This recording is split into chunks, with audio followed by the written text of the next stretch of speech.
Yeah, welcome back. On RealCopStoriesVideos.com, we have over 355 stories. Look them up. They're my babies. I love them all. Those are fun stuff. Short stories are really a lot of fun.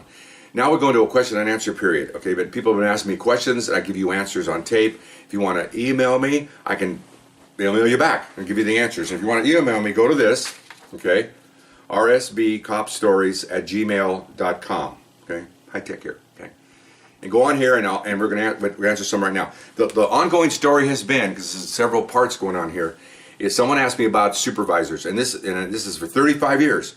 So it's a lot of stories are coming, tons. Okay, I said in my other stories that here's the track and I'm going off here. Well, this off track is going to go for miles until I come back on, because this is going to go on for a while. Okay, so let me start with this one. I transferred from one area to another, and I'm not going to say just because it happens to be black. I mean, that's nothing to do with the story. It's just that you have a reference of a minority. I work a Latino area, and then I have 6 or 7 years there, and now I've done a lot of jobs there, and now I'm transferring to another division to enhance my career and learn more about the people and learn more about policing, because it isn't just, you can't learn by just one thing. It's like having a warehouse. If you're in charge, you just don't want to go over and work in one area. You want to go into your entire workstation so you can get them all. So now I'm in another division. And I thought, okay, well, new division, you know, I got handpicked by the captains, and here I am, okay? Oh, I thought it'd be a whole new change in supervision. No, the same old drumbeat goes on, okay? Incompetence, insecurities, dominating, all these things that unfortunately in the human race, they do not, they can't excise that from them being supervisors, because they affect people. You know, when you're a policeman, you're only just you and your partner. You go out there and do police work, and that's it, one-dimensional. You become a supervisor, you're supposed to take care of your people. You're supposed to do that, and you're supposed to you know, encourage them, see if they want to help them promote, you know, enable them, do all kinds of things. That's your job now. Okay, I don't know, later I'll tell you one way down the road when I became one. Again, I learned from the good ones and threw away the bad. Okay, I was there probably 2 months. Top step, I had like 8 years on, 9 years on, right before supervisory level. I have probationers working for me every day. I've supervised 7 uniformed officers, other trained officers. So I'm kind of in a position where I have a little bit of authority, a little bit of say-so, because the captains put me there for that reason. Okay, so we had one of my Real Cop Stories video stories. I had a incident where I wrote a search warrant on a PCP house, and we served it, and it was successful. Nobody got hurt, booked a lot of people, got commendation from Narcotics Division. First I've ever gotten from there. Ironically, years later, I went to Narcotics Division, whatever that's worth. But anyway, and so like 2 days later, I come to work, I'm in the parking lot, and here comes my supervisor. He was kind of one of those guys I told you about earlier. You're not wearing your hat, you're parking your car incorrectly, I don't like the way you chase that car. I mean, this kind of stuff where he's just minutely on you, okay? And it's like, okay, you know, okay, fine. You know, okay, talk about nitpicking. Oh my gosh. Okay, so fine. He thinks that's his job, and some of it is, some of it isn't. Some of it you should just ignore it and maybe look for a pattern. There's all kinds of things you can do here, okay? Anyway, so in the parking lot, I'm walking to work, and he comes up and he goes, hey, yeah, what's going on? He goes, and he had a stern look on his face. I'm going, oh, okay, I've known this guy 3 months, you know. Takes me off to the side and just starts chewing me, you know. And some of his exact words I remember years later, and this is like 79, okay, 80. He's going, point at me, okay. This is a service-oriented division. You handle radio calls. I don't want you out there running around chasing narcotic suspects or chasing stolen cars. I'm like standing there going with my mouth open. You know, you will respond to radio calls. Citizens pay. That's true. They do pay for when they call, they want the cops to respond. But that's just one of our duties, okay? Protect and serve is the motto. Protect means, I think protect is to take bad guys off the street so they don't hurt you. Back in the other stories, every bad guy I take off the street that night and maybe the next day when he's in jail, he won't rob you. That's protecting. Serving is responding to lost children, radio calls, you guys want a burger report. That's fine, but anyway. So he's chewing me out. I mean, just, you know, I don't want to see that again. And I'm standing there going, okay, now I had some time on the job now, so I'm just standing there, I'm taking it. And I'm just putting it in my little memory bank. What do you got to say to that? I said, okay, you're my sergeant? No problem. All right, he storms off. Okay. Problem is I'm Latin, okay? Blood boils. I'm 98.6, man. I'm 99.6 all the time, okay? So I'm standing there just, you know, pissed off, okay? So here comes one of the captains that picked me. I had 2 captains that picked me to come here. Handpicked. from about, I don't know, 20 applicants. How's it going? Well, people know me, man. My breastfed knows me. Don't ask the question if you not expect the honest answer. And I went, I don't know. And that's not the answer you usually get from a captain talking to a subordinate. He stops in his track. He's ready to go home. He's got a briefcase and a suit. What? I said, I don't know if you want to hear this. He goes, yeah. So we went off to the side and I told him what I told you. And as I'm talking, his face is changing. He's from, yeah, what's going on? To, what? What did he say? And so at the end, I knew I had him. I play poker. I knew I got him. It's not a power play. I'm reading my captain, who's in charge of, in that division, over 400 people, okay? I go, and you know the bottom line is, Captain, is if this is going to happen here, and I'm going to get chewed out for doing police work, I'm leaving. I'm going back to where I came from. Because where I came from, I was top dog, and they appreciated it there. They wrote me commendations, not chew me out. So if that's the way it's going to be, I'm not challenging you. It's your shop. You hired me, but I have the option to leave anytime I want, and I might just leave. You're not going nowhere. So he says, go to work, and I'll take care of this. I said, okay. So as I'm going back in the station, he's right behind me. He's not going home. This is like 4:30. It's unprecedented for these guys.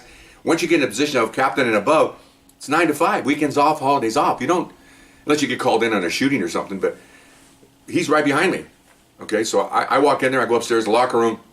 Somebody told me that he walked in, looked at a guy I'll tell you about later, and said, where's so-and-so? And he goes, oh, he's over there. I see him in my office in 5 minutes. And I go, uh-oh. So this lieutenant went over and got that guy. I found out this later. He went up there, and I guess for the next 20 minutes, he got his butt chewed. Okay. So I go to roll call. I'm sitting there, and this progressive lieutenant, which I'll talk about later, go to roll call, and he's giving out the names and stuff of partners. And he goes, oh, by the way, he points at me. You've been reassigned a new supervisor. He's sitting over there, and he points to another supervisor. And I see him there, and I've seen him before. I heard he was, because, you know, the word goes, even though there's a lot of people here, the word gets out in an office setting. You got there in an office setting. You know who the good people are. You know where the backstabbers are. You know where the ass kissers are. You kind of know who's doing what in an office. You may not like it. You're not going to tell anybody, but you're watching. You're looking around, seeing who you can talk to, who you can't over the water cooler, and, you know, all that good stuff. Well, I knew this one sergeant was a really good guy, and I don't choose who comes to me. That's done by other people. So he looks at me, and I smile, I wave at him, he waves at me. Okay, fine. So roll call's over, and told you about that bad server, another good one. This new one comes up to me. Hi, how's it going? Gives me his first name. Not I'm Sergeant so-and-so, okay? Like all these psychiatrists and psychologists say, I'm Dr. so-and-so. Well, fine, I'm meeting you on a personal level. Okay, you're a doctor, I get it, you know. Not really a doctor. I don't know. Only doctors I look at as medical doctors. But anyway, so he gave me his first name, shook my hand. How's it going? Looking forward to working with you. He's my supervisor. He could have said, it'd be nice, you know, working for me, all those things about. No, he wanted to make sure we're on an equal level. I don't know whether the captain told him that or whether this is the way. No, it turns out that's the way he was. Okay, good supervisions. Okay, I want to talk to you about strategy. Can we go down to my office? And would it be okay? Would be okay. Heck yes. We go down to his office. He's talking about what he thinks he should be doing. Because I have 3 watches that I'm in charge of the officers in those watches to see. They're giving me crime stats and telling me what things area we can work on. So we discuss that for like 30 minutes, and then he goes, let's go to lunch, you know, or dinner. I said, okay. So get in the car with my probationer, sitting outside. He doesn't know what's going on. He's too young. So we go and we eat with my sergeant, and he paid for it, which is really all this stuff's just. I'm just like, wow, this is beyond black and white. This is ultimately great, motivating guy versus a guy that's so shallow and non-thinking that they're not even in the same league. They're not even the same species. It's really weird. That's my one of the few encounters I had with supervisors that really motivate you. Oh my gosh, you know, and it was incredible. And so, you know, off we go, off and running. And I found out. Well, I didn't find out. I know the other sergeant got chewed. The next day at roll call, he walks into the room. There's like 7 sergeants in there. And everybody's, you know, morning, afternoon, whatever. And he just looks at me and looks away. Okay, so, well, let me get this straight. You're mad at me because our captain asked me what's happening. I told him what you did, and then he chewed you, and you're mad at me. Maybe you should look in the mirror and say, this is the person I got a problem with. Okay, that makes sense? You know, maybe you should, you know, 4 people tell you you're drunk, then you should stay on the ground, okay? Don't get up. Okay, so I found out he'd done this before and nobody said anything. Well, because he's got like 14 years on, he's chewing out 4-year policemen, and they're like, oh my gosh, they're cowering. Well, I don't cower. Nope. Sorry. That's part of my macho, Marine Corps, and Latino background. I'll take it. I'll stand there, but I'm not going to get on my knees. You better bring it on, man. No problem. I'm getting my macho coming out of there. It seeps out of my pores. Sorry about that. So anyway, tell you how good this one guy was. We had another short story, one of my stories, but I'll keep it real short because now we're on supervision. Our captain wanted a Cinco de Mayo parade. I made it happen with two really nice community leaders of the community group that I was involved in, because I was a community officer also. Great parade, fantastic, successful. It was really neat. Parades of year are hard to do. Trust me. Oh my God, logistics are unbelievable. Okay. Anyway, well, towards the end of it, we have this entire large road, 8 lanes blocked off for bus control. Okay, we had to stop the buses. So here comes the parade, and I got the walkie-talkie, I got the megaphone, and here comes the parade. My probationer's helping me, but I'm in charge. The two civilians are in the staging area, and we're directing people into this huge parking lot. So as I'm waiting for the parade to come, it's about a mile away. Here comes this supervisor. I'm getting to a supervisor story, trust me. Pulls up, he's the bus supervisor. Gets out, and he's got his white shirt, little tie. Who's in charge here? And I'm looking at I got my roster, I'm like, I'm kind of busy. I go, well, I am, but I got a parade coming down here. Well, you guys are 10 minutes over your allotted time. I'm about bean counters. Okay, we put 2-hour block in. We're 10 minutes over because this precious buses on a Saturday can't go down this major street. Well, they've already been rerouted anyway because of the parade. So it doesn't, everybody's notified. The citizens want to ride a bus, you have to go 1 block off and go to the bus on a 1 block temporary spot. This isn't major stuff here.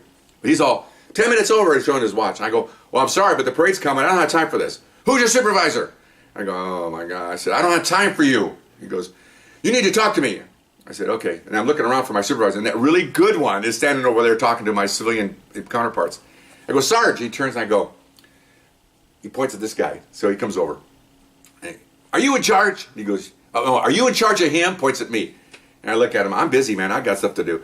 Yes, I am. And my sergeant, let's step over here. So we go over there. I can't hear. I wanted to hear that conversation, but I was busy because I got this parade coming. Here they come. I got about 30 floats and jumping cars and, ballerinas and baton. I got to. This is what we do. This is pretty cool, And of course, my captain is in the lead. He's a straw, bales of hay trailer being pulled by a car, and we got a lowrider car. Because we had a lot of lowrider cars. That was pretty neat to see. And then the captain and some lieutenants are on there with some civilian organizers, part of the community are on there. And they got the flags on both sides. They have the American flag and the Mexican flag. It's Cinco de Mayo, for crying out loud, okay? So they're waving at people. People are lying in the streets. I mean, this is pretty cool. And I'm like, this is great. Here, I got this guy yelling at me.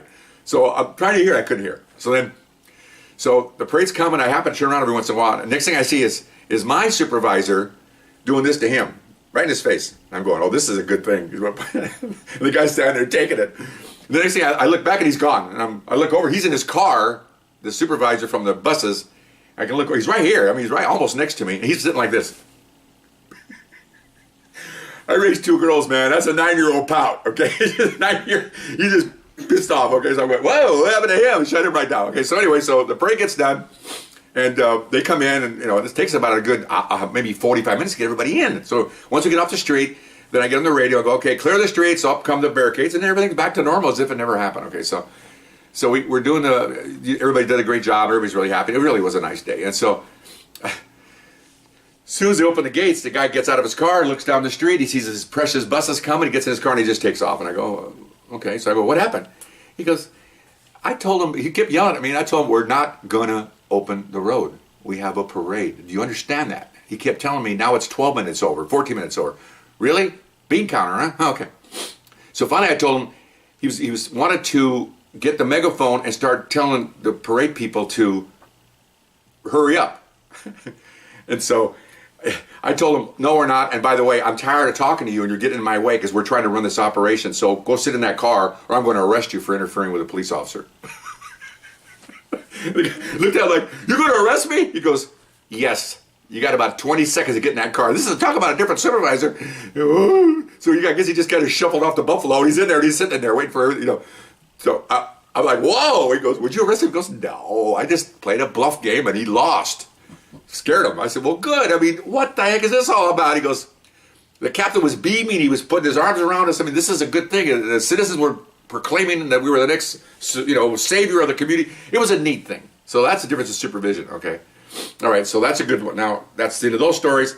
I did this segment. I'm going to come back, and we'll go to the next one and continue on about supervision, okay? See you in a few minutes. Okay, bye-bye.